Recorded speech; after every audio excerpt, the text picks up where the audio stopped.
Hi there, welcome again sa ating YouTube channel, Ju Hongit mga Cubs, o sa ating podcast. Huwag kalimutan mag-like and subscribe. Thank you so much for watching and listening sa inyong lahat. Mga Cubs na hindi ko na alam kung sino-sino po kayo, pero ako ay nagpapasalamat. Kahit 4-5 lang po yung nanonood o 10, ay ako ay nag-enjoy pa rin sa kaka-upload at sa pagpo-podcast araw-araw, Cubs. Kaya hindi lang talaga ako masyadong nag-i-edit ng aking mga video kasi nga ay wala na rin akong oras minsan dahil may pasok din sa trabaho, kaya dapat mag-enjoy lang at upload lang tayo para merong matuwa at merong ding malulungkot sa ating podcast araw-araw. Thank you so much, guys. Yung ating podcast ay tungkol, guys, dito sa fortune sa Saudi Arabia. Kasi OFW naman ako sa Saudi Arabia, kaya ito na lang yung aking ipopodcast, di ba? Kaya lahat ng mga OFW nandito ay mag-ingat po tayo, mga OFW Saudi Arabia o mga OFW sa mga kung saan man kayo, ay ingat po tayo kasi yung katawan lang din naman natin yung ating puhunan sa pagtatrabaho, sa paghahanap ng pera na ito sa ating mga pangangailangan, di ba, guys? Pangangailangan ng iyong pamilya, pangangailangan ng iyong mga kamag-anak, magulang, kung marami kang tinutulungan, ay dapat alagaan natin yung ating sarili. Kaya yung ating podcast sa Fortune about dito sa Saudi Arabia, guys, yung food chain, yun ang aking i-recommend sa inyo kasi yun naman talaga yung ang aking experience at yung aking mga makikita dito na ano bang pinakamasarap nila, guys. Number one, guys, lahat ng mga pagkain na dito masasarap. Talagang matataba ka pag hindi mo talaga makontrol ang iyong sarili kasi iba talaga dito yung mga pagkain nila. Nakakataba, saka marami talaga yung order. Hindi guys sa atin na maliit lang yung mangkok ay mahal. Kaya nakakawalan ng ganang kumain, di ba? Mag-order ulit. Kaya dito kasi maraming mga pagkain. Kaya ito yung first na aking i-recommend sa inyo, guys. Ay number one nila ay parang Jollibee style din ito, pang masa, pang kalahatan yung bumibili nito. Mga hindi lang mga OFW Saudi, mga ibang lahi na rin. Kaya ito talaga ay pagdating sa pag nag-open sila sa umaga ay talagang busy sila, guys. Iwan ko lang sa mga nagtatrabaho sa loob, siguro asar na asar nito kasi marami yung mga tao hindi talaga nauubusan hanggat di sila masasaraduhan. Kaya di ko alam kung talagang sila ay talagang naiirita din sa mga customer na maya-maya ay bili ng bili, order, hindi sila nakapagpahinga. Sa oras din naman kasi ng prayer time, di noon ay nagsasarado sila. Pero ngayon ay open pa rin sila, tanggap pa rin ng tanggap. Pero yung mga tao na sa loob lang, sarado yung pinto. Pero iwan ko lang ngayon kasi hindi ko pa naranasan na bumili ng prayer time kasi pag prayer time at alam nila ay kinoklose na nila yung pinto nila para yung mga tao na lang sa loob yung matira, yun na lang ang kanilang bibigyan ng mga order para sa mga ganon sa time na yan. Kaya yan, guys, ang re-recommend ko sa inyo. Tagal naman ang aking kwento.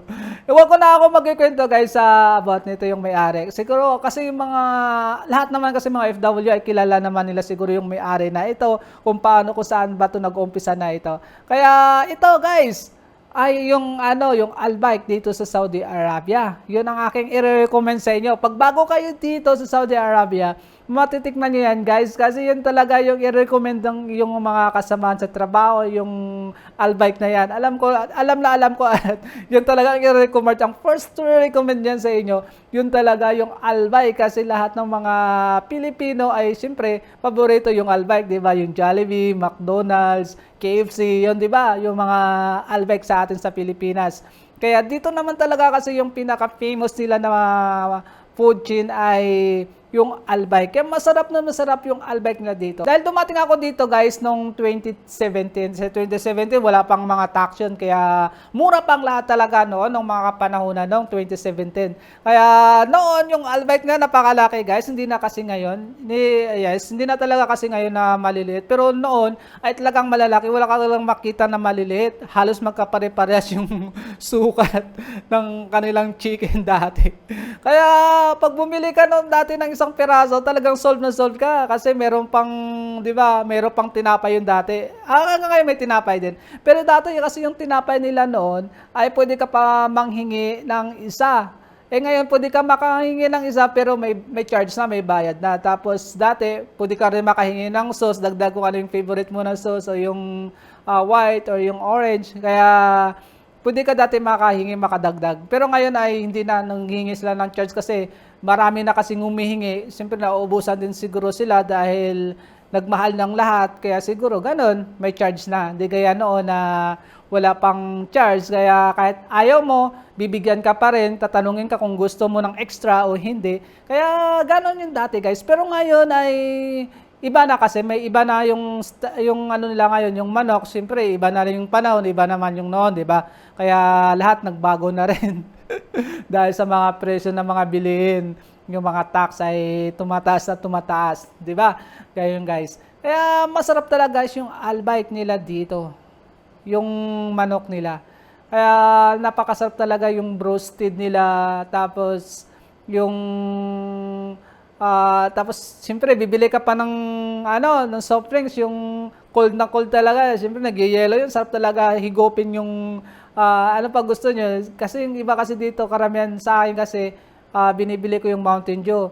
Kaya hamdiyat. Yung hamdiyat pala iba yung tinatawag lang dito yung merienda hamdiyat. Yan yung hamdiyat. Merienda masarap din. Basta pag malamig lang malamig guys, yung merienda, masarap talaga. Huwag lang yung hindi malamig kasi malalasahan mo talaga yung asukal niya, yung sugar niya, malalasahan mo sobrang tamis kasi. Pero yung Mountain Dew, tama lang talaga yung panglasa niya, kaya halos lahat ay Mountain Dew yung binibili ng mga iba. Kaya yun guys, nung unang kasi dito mga kasamahan ko, pag bumibili kami noon, siyempre baguhan ka pa, sama-sama sa kanila, di ba? Maramihan kayo. Tapos yung ginagawa namin ay dati kasi hindi pa naman uso yung online, di ba? Yung online dati, hindi pa, wala pang online. Kaya dati yung Indias na yan, punong-puno yung dati, yung Indias sa mga padala ng pera, Western Union, talagang punong-puno yan pagdating ng sahod. Ng haba ng pila dyan. Grabe yung pila, aabotin ka ng siyam-siyam. Kaya daming mga Pilipino, mga ibang lahi na rin, di ba guys? Enjoy dati noon eh, enjoy talaga nung hindi pa gaano uso yung online ng mga papadala. Kaya napupuno talaga yung Indias. Minsan palpak pa yon, babalik-balik ka pa sa kanila kasi mali-mali yung mga spelling, di ba? Kasi sa atin sa Pilipinas, hindi naman pag mali yung isang litra, hindi tatanggapin ng pinapadalan mo, kaya kailangan mo bumalik. Kaya yan guys, pagkatapos ng papadala, di ba, noon, pagkatapos namin papadala sa Indias, kaya pupunta na kami sa Albike, dun sa Jeddah. Ayan, mga Jeddah. Hi, Jeddah. What's up guys? Shout out sa mga Jeddah. Ayan, basta sa Jeddah kasi ako talaga nag-umpisa. So, yung experience ko talaga yung sa Jeddah. Masaya kasi noon. Siyempre masaya kasi dahil panahon na noon. 2017, di ba guys? Tuwan-tuwa naman ako. Tapos yun, kasi na-demolish na ata yung Albike doon sa, di ba, sa Jeddah. Doon sa Balad. Di ba tinanggal nila doon yung doon Albike. Yung Albike na yun dati punong-puno yan, di ba guys? Grabe. Kaya natutuwa talaga ako. Kaya yung lahat ng mga kasamahan ko sa trabaho, pagdating ng sahod, kahit hindi mo kasama sa pagpunta ng Balad, makikita mo lahat nandun sa Albike. Pumipila, yung iba naman ay nagti-take out. Siyempre kasi trabaho namin pang gabi, kaya gano'n na ginagawa, take out. At masarap lang talaga pag may day off kasi yun talaga kahit hanggang gabi ka, magtambay doon, okay lang. Kaya yun guys, yung aking nire-recommend sa inyo. Kahit yung mga kasamahan nyo ay alam nila yan guys. Kahit yung mga umuwi na sa Pilipinas, siguro namimiss nila yung Albike na ito. Kaya yung Albike lang talaga, kahit saan ka pumunta talaga, daming bumibili ng mga Albike. Tapos, kaya nagtataka pala ako kasi maraming mga pusa sa gilid-gilid. Tapos, daming mga pusa sa gilid-gilid kasi daming mga pusa dito, mga Cubs. Yung pala yung mga pusa, kinakain lang yung mga natitirang Albike. Yun pala ang karamihan dito. Yun guys, basta, lahat naman guys, yung masasarap yung mga pagkain nandito sa Saudi Arabia, lahat masasarap. Pero yung first na i-recommend ko sa inyo yung Albike nila dito. Napakasarap guys. Kaya, yan lang guys yung ating podcast ngayon. Huwag nating pabahin kasi wala naman gano'n nanonood. Sarili ko lang din minsan pinapanood ko. Natutuwa lang din ako sa sarili ko.